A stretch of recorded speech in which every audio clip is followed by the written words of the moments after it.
Hello everyone. आप लोग का सीटेट का पेपर है 14 और 15 को। उसके लिए ऑल द बेस्ट अभी से।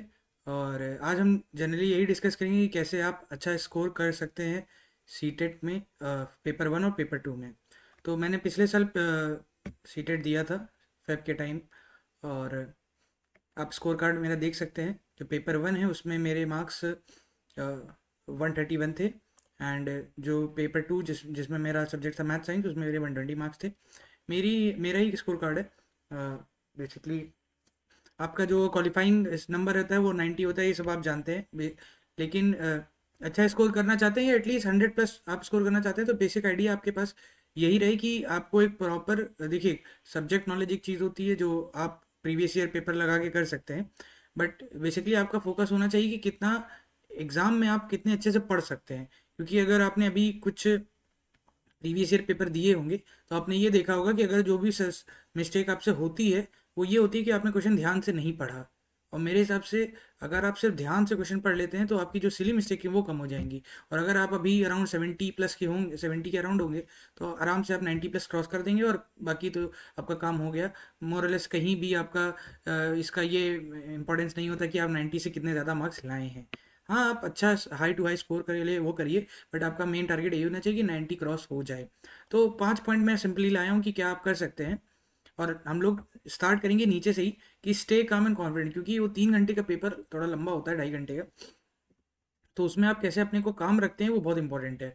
और कोशिश करिए कि जितना आराम से आप टाइम से पहुंच जाएं, एडमिट कार्ड सारी डिटेल्स को आप रख के जल्दी एग्ज़ाम सेंटर पहुंच जाए, वही आपके लिए अच्छा रहेगा। टाइम मैनेजमेंट बहुत इंपॉर्टेंट है कि कितना टाइम आप किसी क्वेश्चन को दे रहे हैं। अभी क्वेश्चन को आप पढ़ ही रहे हैं, किसी पैराग्राफ को हिंदी और इंग्लिश आपने लिया है, उस हिंदी में कोई पैराग्राफ पढ़ी जा रहे हैं, तो उतना नहीं हो सकता। टाइम को बहुत अलोकेट ध्यान से करिएगा। और अपने भी इन्विजिलेटर से आप बार बार पूछते रहिएगा। एंड मैं ये भी आपको बता सकता हूँ कि मैंने इन्विजिलेशन भी किया है सीटेट के एग्ज़ाम में।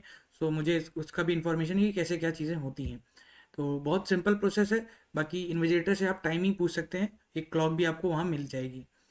रिवाइज शॉर्ट नोट, जो भी अगर आपने शॉर्ट नोट्स अभी तक बनाए हैं तो उनको आप रिवाइज ज़रूर कर लीजिए, क्योंकि अभी आपके पास मौका है। क्योंकि देखिए, बेसिकली जो पेडागोजी वाला पार्ट है सीडीपी, उसी से आपके क्वेश्चन थोड़े से ट्रिकी आते हैं। बाकी आपका जो सब्जेक्ट है वो तो आप ही का सब्जेक्ट है, अगर आप 6 to 8 का दे रहे हैं तो सीडीपी ही जो है वो आपका मोरलेस हेल्प करती है आपको ज़्यादा से ज़्यादा।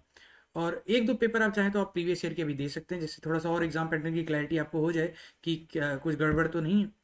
बाकी मेनली आपके जो मार्क्स आएंगे वो आपके सब्जेक्ट पे, और हिंदी इंग्लिश का जो है वो उस पे आएंगे। ठीक है। तो इसमें कुछ स्पेशल मैं आपको नहीं बता रहा हूँ, बेसिक यही है।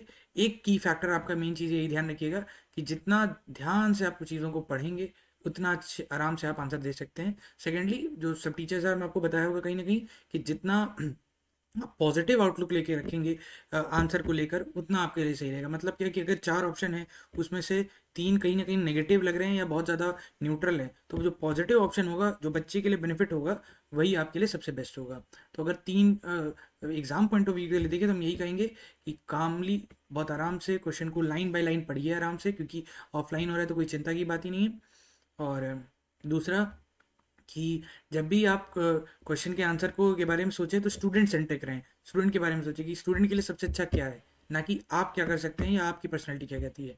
और तीसरा कि पॉजिटिव आउटलुक की कोशिश करें, नेगेटिव कि नॉट या नहीं या इस तरह से नेगेटिव आउटलुक कहीं भी आ रहा है तो उससे बच के रहें। बाकी यही है, और कुछ इसमें है नहीं। सब्जेक्ट्स आप जानते हैं, चाइल्ड पेडागोजी जो है वो 30 मार्क्स का आता है पेपर, और मैथमेटिक्स जो आता है 30 का आता है, वो मैथमेटिक्स अच्छी आती है। इन्वायरमेंटल जो होता है वो 30 का आता है। तो आप कोशिश कर सकते हैं कि इनकी एक एक मैराथन देख सकें, अगर आपके पास टाइम है तो 2x पर देखकर हिमांशी मैम और सचिन सर हैं, इनकी आप देख सकते हैं कहीं ना कहीं।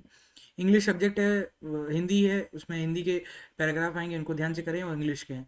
टोटल आपका एक अच्छा स्कोर बन सकता है, 90 आपका टारगेट है, उससे ऊपर रहे तो बहुत अच्छा। और जो एलिमेंट्री स्टेज है, क्योंकि अब तो बीएड वाले सिर्फ इसी में अलाउड हैं, तो उनके लिए तो बहुत ध्यान से पेपर देने की रिक्वायरमेंट है। तो हिंदी आपका हो गया, एंड लैंग्वेज आपका ये हो गया, तो ये तो दोनों में कॉमन है। बाकी जो मैथ साइंस है वो आपका सब्जेक्ट है, इसमें जितना ज़्यादा स्कोर करेंगे उतने आपके लिए बेटर रहेगा। और चाइल्ड बायोलॉजी यहाँ भी आती है, तो वो 30 मार्क्स का हो गया, तो उसको भी आप अच्छे से स्कोर करें। And that's it. आप आराम से पेपर दीजिए। All the best. I hope कि आपका एग्ज़ाम अच्छा जाए। Thank you.